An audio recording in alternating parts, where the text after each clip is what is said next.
রেমিনেন্ট যোদ্ধাদেরকে সম্মান করতে হবে, ইজ্জত করতে হবে।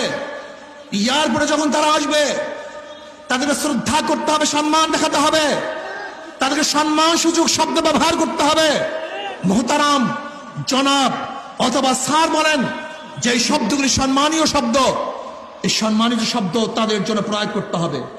রেমিনেন্ট যোদ্ধা যারা বাংলাদেশে টাকা প্রেরণ করে, আমার বিদেশের ভাইরা যারা কষ্ট করে মাথার ঘাম পায়ে ফেলে আমাদের দেশের টাকা পাচার করে, আর আমাদের দেশের চোর এবং ডাকাতরা সেই টাকা বিদেশে পাচার করে। রেমিনেন্ট যোদ্ধাদেরকে সম্মান করতে হবে, ইজ্জত করতে হবে।